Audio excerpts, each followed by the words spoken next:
happening. And then a little side note here. On Ahimelech the Hittite.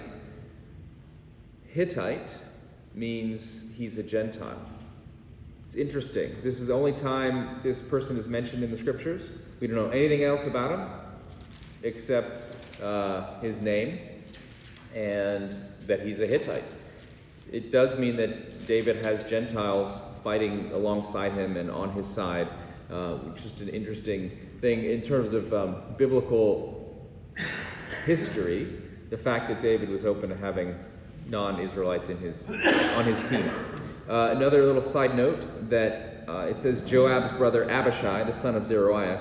Zeruiah is David's sister. It doesn't tell you that here. You have to go into Chronicles to find that out. But that she's in David's family tree. She is his sister, and so Joab is David's nephew. So he's got some family members as well as Hittite, kind of very much outside of the Jewish family tree. So there's some diversity in there. So that's just an interesting little footnote. And he says, who's going to go down with me into the camp of Saul? So he sent these spies. They found out, and now David says, I'm going to go in. I'm going to go in for the kill. And now we might have a bit of a, David doesn't have to do this. This is a moment of decision. Why go down into the camp if you're not going to kill him? Well, maybe he doesn't yet know what he's going to do. It is often that when we are presented with some sort of opportunity, whether we should take it or not, sometimes you figure out what you're going to do by moving forward towards it. You know, if you're debating about whether or not you should go into the casino and start pulling the levers and pushing the buttons, you may get yourself into the parking lot, and that's where you decide to turn around and go home. So David is going to go forward and see what's going to happen. So who's going to go with me into the camp to Saul? Now, again, this is a very dangerous thing. Who's going to go with me into the minefield? Who would like to walk into certain death with me? Anyone who wants to sign up? It's a pretty big question. Abishai, his nephew, says, I'll go with you, Uncle Dave. And so they go down into the camp. And we see that he's got his spear stuck in the ground by his head, so he's at the ready. You know, this is like sleeping with your Smith & Wesson under your pillow, like ready to go in case anything should happen. So the spear is stuck into the ground. And Abishai looks around and says, clearly, this is from God. The fact that we're standing right here next to Saul, the spear is there. We could take care of it. And Abishai is so excited, he's like, I'll do it. I'll save you from getting the blood on your own hands. I'll do the dirty work for free. Is that a Steely Dan song? I'll do it for you. And he says, God has done this. He's given your enemy into your hand. And he says, and he's got this great confidence. Almost reminds me of a young David fighting Goliath the Philistine, because he says, it won't take me 2 tries. I'll do it in 1 shot. He's got a lot of that youthful confidence. But David here has this moment. Yes?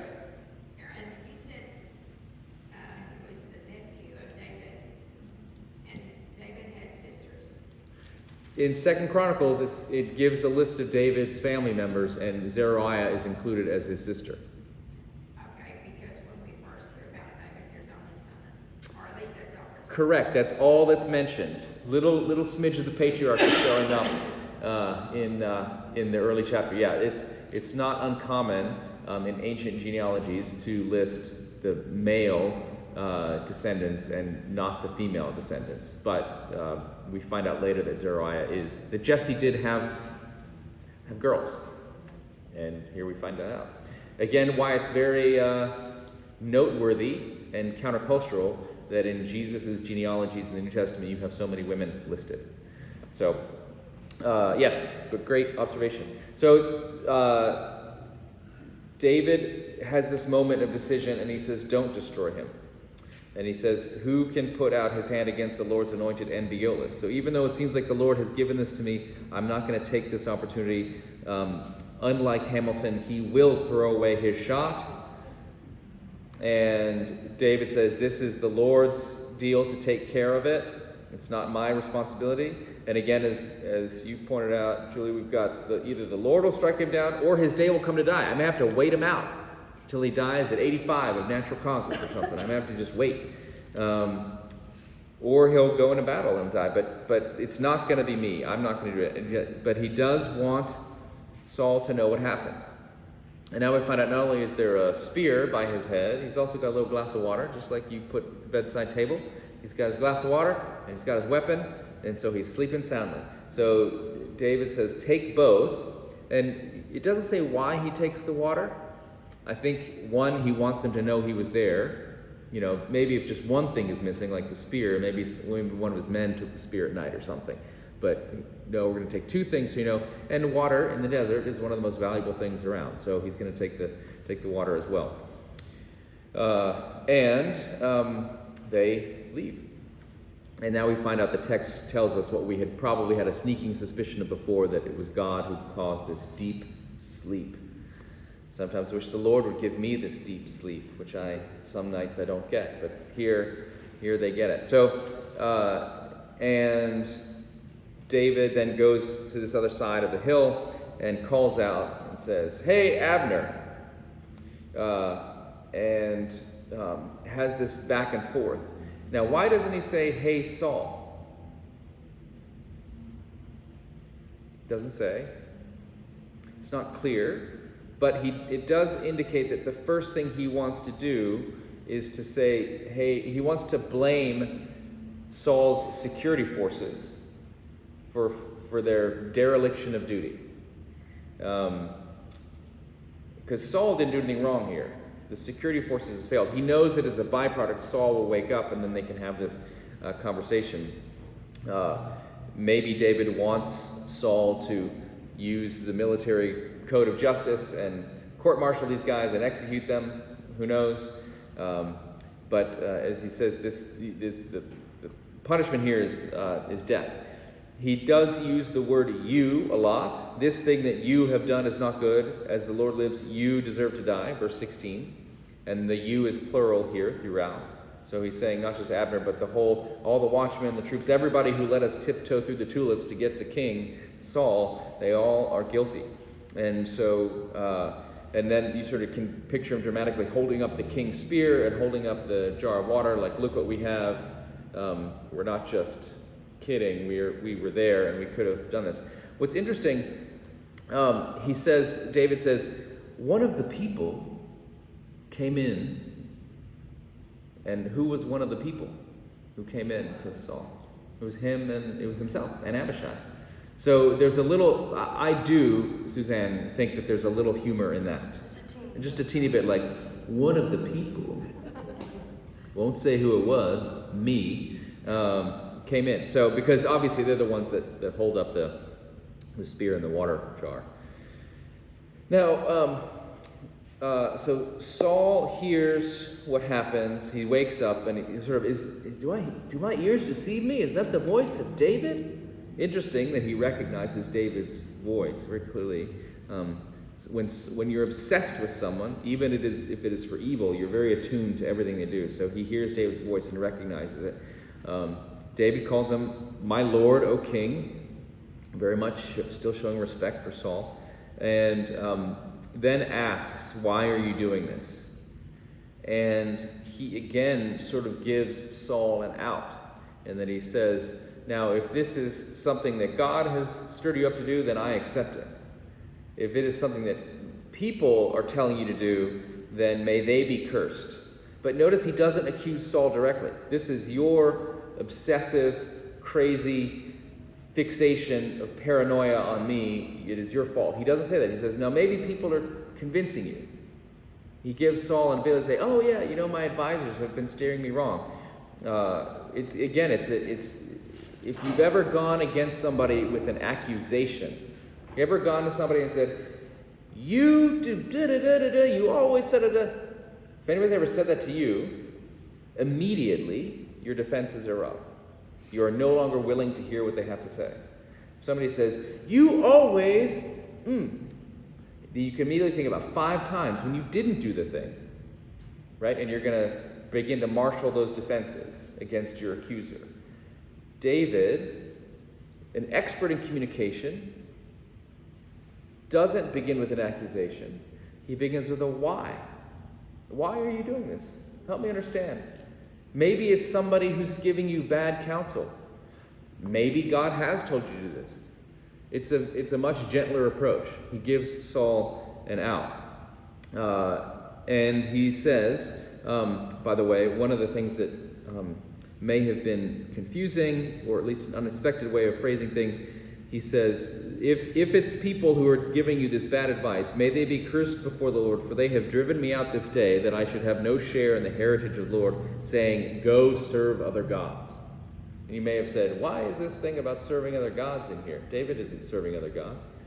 What he's saying is, you have made me leave the land of Israel and the Lord's people. In the ancient Near East, there was a strong connection between the soil beneath your feet and the God who you worship in that place.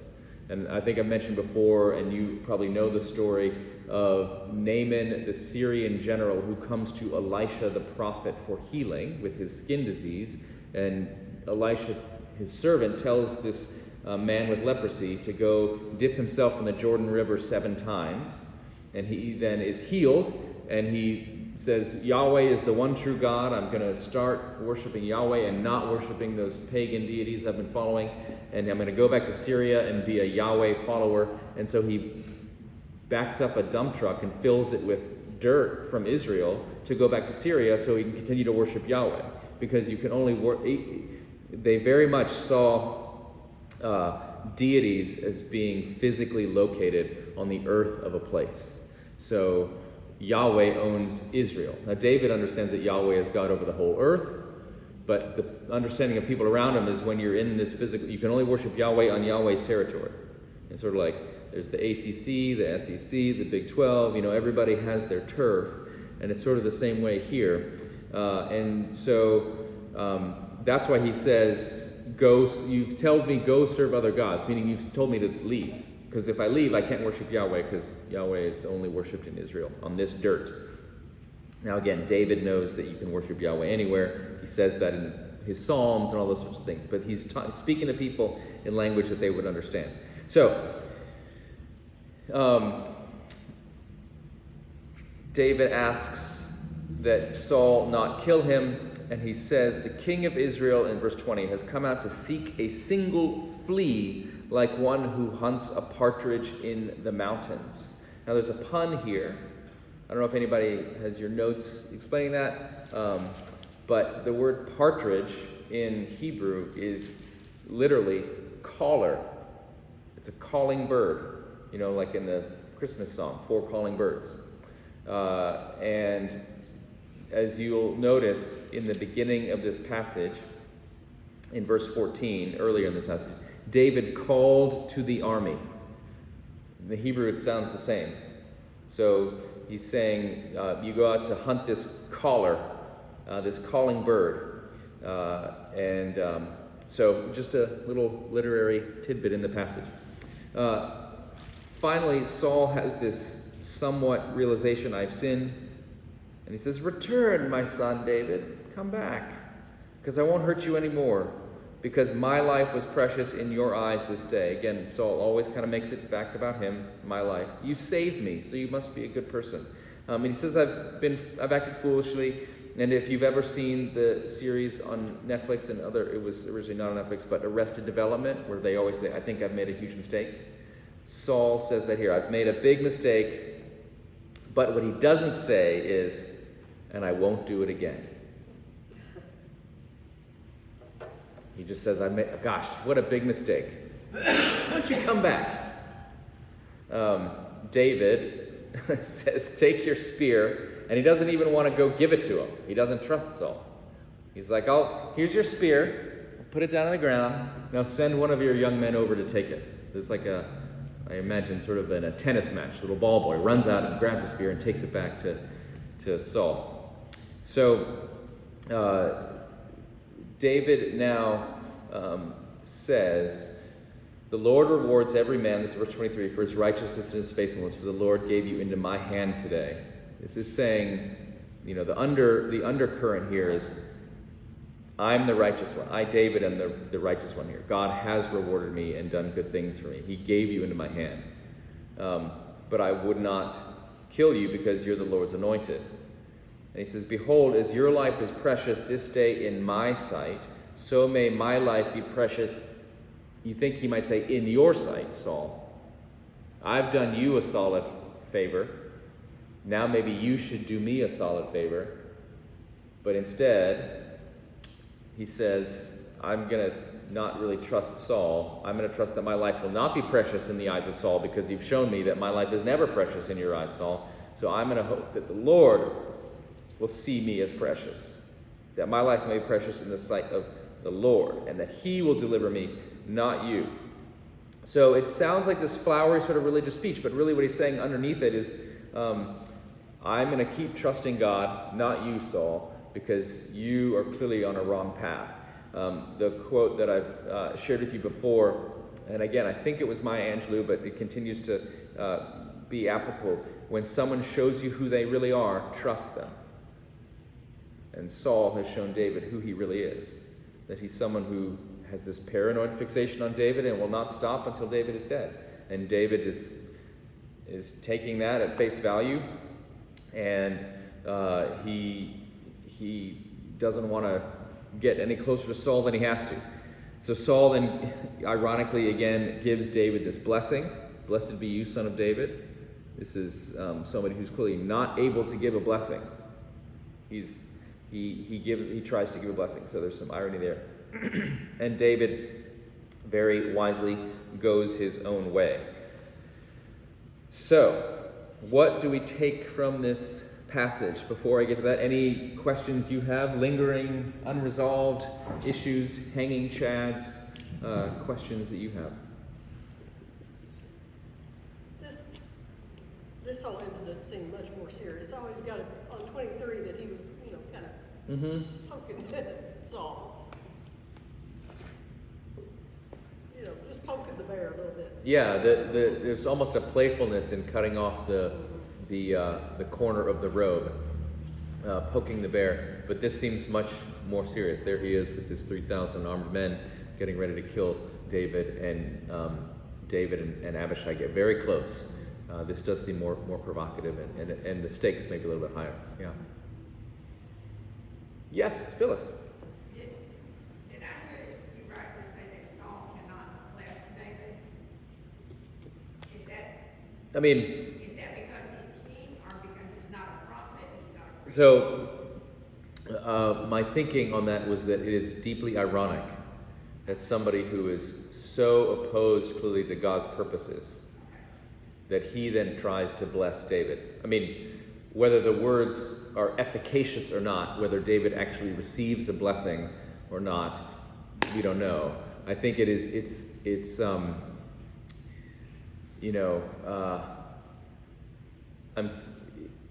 he's clearly not someone who himself is blessed. He's someone who has gone against God's purposes on earth, and then he says, "Bless you, my child." Like, it's kind of a creepy thing to say. Think of Saul's almost like a kind of a mafia boss or something like that. He's using state power for his own personal vendettas and things like that. Or think of a dictator who uses the military as his personal security force to settle scores out there with people that have just insulted him or something like that. And for him to give a blessing is deeply ironic. Dark. It's very dark. Whether he can or not, I don't know. He's about to get even darker, and he's going to consult the local witch to get some advice as he goes down to Endor in this passage that's read famously often in Halloween. Yes, Phil. I think also it was the lesson that if you're faced with a choice between vengeance, which is going to just escalate and cause more vengeance, get even with people, to do God's will. He's a little bit self-serving because he says, "May he rescue me from all my troubles." I've been a good boy today. Yeah. No, I think those are right. That if David were to kill Saul, it would usher in a cycle vengeance. We know not Jonathan, who's the rightful heir to the throne because his father is king, but Jonathan's already said, I'm with you, David. But there are probably other people that would try to retaliate, and so he doesn't want to enter that cycle. But David does ask that God will deliver him, save me, because he's been righteous, and that's a pretty common way of thinking in biblical writing kind of throughout, and definitely see that here in this passage. Yes? Well, and David has humiliated Saul. I mean, in the 3,000 minutes, also kind of another David and Goliath. Mm-hmm. David shows his wits. Yep. And then it also reminded me again of when they captured Jesus in the garden, and Peter, I guess, was cutting off the ear of the Pharisee. Did you know? Yeah. When Jesus gets arrested in the Garden of Gethsemane, Peter, one of the disciples, takes a sword and cuts off the ear of the slave of the high priest. And Jesus says, hey, put away your sword. And he picks up the ear and sticks it back on the guy and heals him. Yeah. With the idea of wanting to go ahead and kill Saul. Yeah, well, let me show you kind of my main points, and then you can see if you agree with these or think these are, if you would see it the same way. Let me put these up on the screen here. So, why is it showing up that way? Well, here you go. I'm trying to see why it's... There we go. Okay. So this, to me, one of the main ideas is the spiritual act of doing nothing. David is king. He's been anointed. He's heard from God. Saul is not supposed to be king anymore. Saul is lying there in this deep, deep sleep. He's taken like 5 Ambien, and David can now take what is rightfully his, but he does nothing. And I think there's often in my life, whenever I'm faced with a problem, I don't know if your brain does this, but my brain, I'll wake up at 2 a.m, and my brain will say, oh, now is a good time to solve all your problems. Let's think through. Let's get a strategy going. Let's get a list of things to do. And I think one of the amazing things in Scripture is how often we see that it's a very spiritual act sometimes to do nothing. And David doesn't kill Saul. David holds back.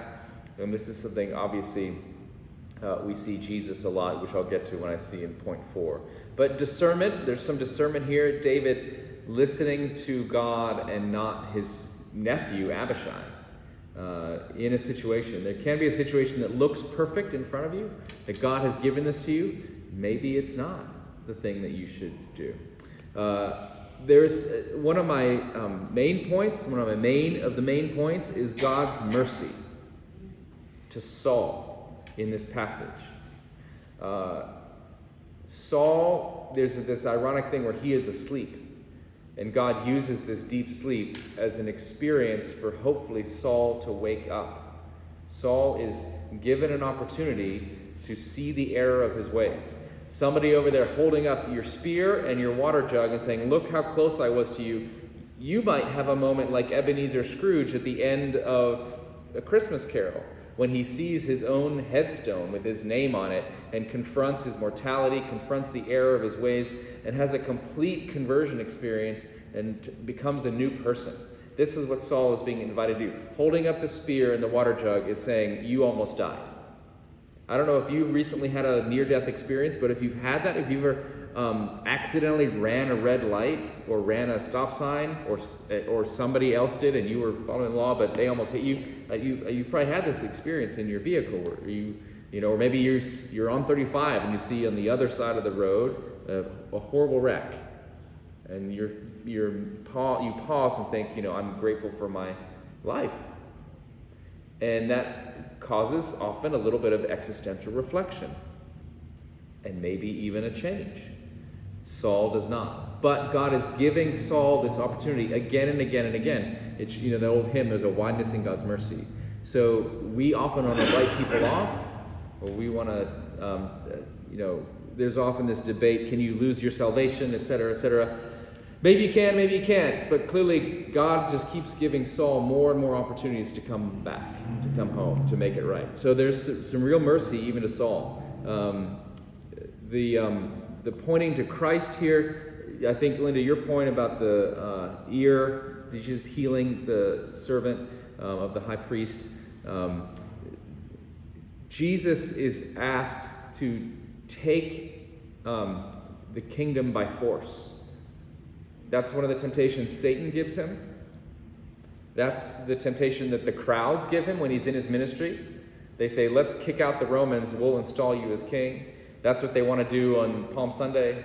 That's what they want to do even after the resurrection, when they meet and before Jesus ascends to heaven. They say, now, Jesus, is now the time you're going to restore the kingdom in Israel? Kick out the Romans? And so Jesus never does that. Jesus does not take power that way. Jesus came for a very specific purpose, and he will not swerve from it, and he will let the plan to redeem humanity in the mind of the triune Godhead, Jesus will allow that to happen. He will not take matters into his own hand. And there's something very Christ-like in how David acts. And I think when we meet Jesus, the Son of David, it's these kinds of instances that should be in our mind. Much of the Old Testament are things like this that point to Christ, so that when we see him, we say, where have I seen that before? I begin to recognize how God acts. And finally, the wisdom, as I pointed out, trust people when they show you who they are. And that's what David does with Saul. Anything I missed here? Any things you would add? Things that you're taking away from this? Well, it seems to me like in verse 21, I see a lot of insincerity in what Saul said. In verse 21, you see a lot of insincerity in what Saul says. I'm a fool. I've made a great mistake. Yeah. I wonder how sincere he is. I kind of get the feeling that maybe he's trying to placate David into saying, well, David almost got me this time. And he could do it again. He could do it another time. I think he's trying to get in David's good graces. You think, yeah, maybe he's trying to get in David's good graces. I think he also does know, he knows he's done something wrong. He might be sincere in saying that, but it doesn't go very deep. If you think about people who are addicts or who have patterns of behavior that are that show repeated attempts to change, but they don't sort of, whether it's an abusive person or a person that has anything, like let's say, they'll know what's wrong and say, yes, I know I need to stop hoarding. I'll start cleaning out tomorrow. Or I'm sorry I did this thing again. I won't do it ever again. And they do mean it in the moment. But there's some larger force and control, and they won't. So yeah, I think. I guess I just don't trust Saul. You don't trust Saul, and you're right to not trust Saul. We'll see more of that coming up. But let me close with prayer, and then we'll send you on your way. Almighty God, thank you that you show grace even to someone like Saul, and to us, and to David. Help us to, like David, trust you, and sometimes to do nothing. We pray this in Jesus' name.